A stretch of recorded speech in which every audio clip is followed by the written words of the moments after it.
अल्हम्दुलिल्लाह नहमदुहु व नुसल्ली अला रसूलिहिल करीम अम्मा बाद फ़अऊज़ु बिल्लाहि मिनश शैतानिर रजीम बिस्मिल्लाहिर रहमानिर रहीम। अल्लाह ताला से दुआ है, अल्लाह ताला सही तरीके से बात कहने की, सुनने की, समझने की, फिर उस पे हम सबको अमल की तौफीक अता फरमाए। आज मैं बात करूँगा शादी के लिए मर्द कैसा होना चाहिए।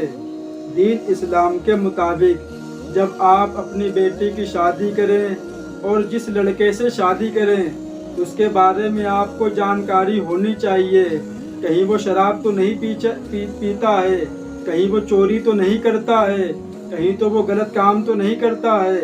इसके बारे में इस्लाम कहता है कि उसकी तहकीक लाजमी है और उसके बारे में पूछा जाए लोगों से, और लोगों के ऊपर फ़र्ज़ बनता है कि उसके बारे में सच सच बातें उसको बताई जाए, उसको धोखा ना दिया जाए। इस्लाम इसके बारे में बताता है। खुद शक्ल हो, मतलब लड़के की शक्ल अच्छी होनी चाहिए, मर्द मुसलमान हो और दीनदार हो, बीवी के अखराजात बर्दाश्त कर सकता हो, मतलब अगर कभी बीवी उसके उल्टा सीधा बोल दे या गुस्से में कुछ बात बोल दे तो उसके अंदर इतनी ताकत हो कि वो उस बात को बर्दाश्त कर सके। जिसका कुरान से ताल्लुक़ हो और कुरान का कुछ हिस्सा ज़बानी याद हो, लेकिन वो शख्स कुरान पढ़ना जानता हो और कुरान मजीद की कुछ सूरतें, कुछ आयतें उस इंसान को बिगड़ दे के याद होनी चाहिए। अज़दवाजी हुकूक पूरा करने पर कादिर हो। नबी पाक सल्लल्लाहु अलैहि वसल्लम का इरशाद है, शादी उमूमन 4 चीज़ों की वजह से की जाती है। हस्बे नसब की वजह से, माल की वजह से, हुस्न जमाल की वजह से, दीनदारी की वजह से। लेकिन तुम लोग दीनदारी को तरजीह दिया करो। अगर ऐसा ना करोगे तो दुनिया में फसाद होगा। इसलिए कि आप ऐसा लड़का ढूंढो जो अपने माँ बाप की बात मानता हो, जो अपने घर पे प्यार मोहब्बत से रहता हो और जो अल्लाह ताला के हुक्म पे चलता हो और नबी पाक सल्लल्लाहु अलैहि वसल्लम के तरीके पर ज़िंदगी गुजारता हो, नमाज पढ़ता हो, कुरान पढ़ता हो। ऐसे लड़के से आप शादी करो। अगर आपने ऐसे लड़के से शादी नहीं की तो एक दिन ऐसा आएगा कि आपकी बेटी आपके घर पर आएगी और बैठ जाएगी आके। जब आप उससे पूछोगे कि बेटी क्या हुआ है तो वो कहेगी कि मेरे आदमी ने, मेरे शोहर ने हमको तलाक दे दी है।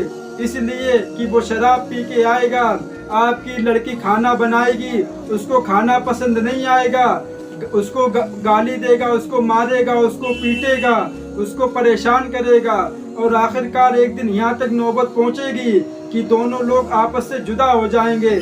और जब वो लड़का दीनदार होगा, वो मानता होगा कि इस्लाम के दीन में लिखा हुआ है कि अगर बीवी से कुछ गलती हो जाए तो उसको माफ़ कर देना चाहिए, और बीवी को भी चाहिए अगर शोहर से कुछ गलती हो जाए तो उसको भी माफ़ कर देना चाहिए। इसलिए पूरी दुनिया के अंदर एक शोहर ऐसा इंसान है जो तुमको प्यार मोहब्बत की नज़र से देखता है, लेकिन पूरी दुनिया तुमको प्यार मोहब्बत की नज़र से नहीं देखती है, वो तुमको हवस की नज़र से देखती है। लेकिन एक मर्द ऐसा है, जब तक औरत जिंदा होती है इंसान उसकी हिफाजत करता है, लेकिन अगर वही इंसान एक गलती कर दे तो वो औरत उसके सारे एहसान भूल जाती है और उसको उल्टा सीधा बोलने लगती है। इसलिए मेरी माँ बहनों, दीन इस्लाम पे आ जाओ और कुरान खोल के देख लो।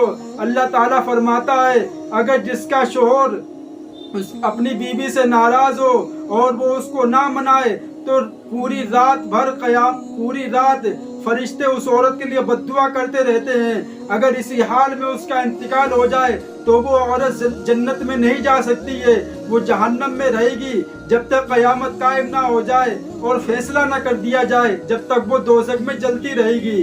इसलिए कि अपने घर में दीन का माहौल बनाओ, अपनी माँ बहनों को बताओ कि अल्लाह ताला कुरान में कहता है कि अपने शोहरों को नाराज़ ना करो और शोहर से कहता है कि अपनी बीवियों को नाराज़ ना करो।